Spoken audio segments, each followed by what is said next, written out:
যে ব্যক্তি 3টি আমল করবে আল্লাহ রাব্বুল আলামিন তার মেধাশক্তি, স্মরণশক্তি এবং স্মৃতিশক্তি বৃদ্ধি করে দিবেন। সুবহানাল্লাহ। হযরত আলী রাদিয়াল্লাহু তাআলা আনহু বলেন, 3টি বিষয় দ্বারা স্মরণশক্তি বৃদ্ধি পায় এবং মুখের কফ দূর হয়। সুবহানাল্লাহ। নাম্বার 1, মেসাক করলে। প্রিয় দর্শক, মেসাক করলে মুখের কফ দূর হয়, স্মরণশক্তি বৃদ্ধি হয় এবং স্মৃতিশক্তি বৃদ্ধি হয়। স্মৃতিশক্তি হলো যে জিনিসটা স্মরণ রাখা যায়। 2 নম্বর হলো রোজা রাখা।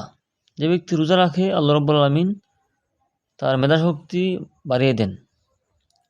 সুবহানাল্লাহ। 3 নম্বর হলো কোরআন শরীফ তেলাওয়াত করা।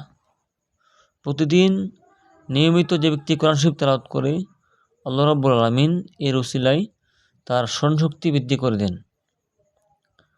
প্রিয় দর্শক, আরেকটি মজার বিষয় হলো মেধাশক্তি তো বৃদ্ধি করে দিবেনই, এর পাশাপাশি আল্লাহ রাব্বুল আলামিন এই আমলটি করলে সওয়াবও পাবেন।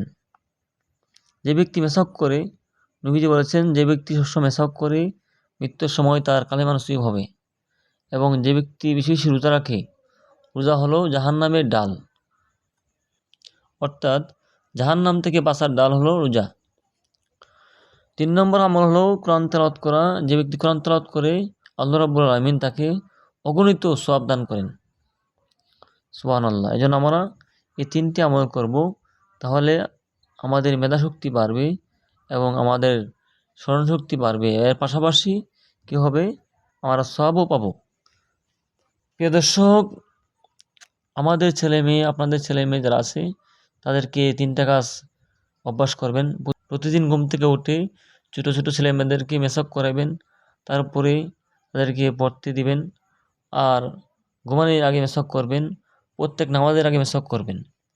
তাহলে এই মেসাকের দ্বারা আপনার কী হবে, স্মরণশক্তি, মেধাশক্তি বাড়বে।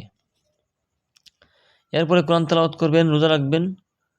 এই সবগুলো আমল দ্বারা পরকালে নাজাতের উসিলা হবে এবং দুনিয়াতেও ফায়দা হবে, আখিরাতেও ফায়দা হবে। আল্লাহ রাব্বুল আলামিন আমাদের সবাইকে প্রতিদিন মেসাক করার এবং নফল রোজা রাখার এবং কোরআন তেলাওয়াত করার তৌফিক দান করুক। আমিন।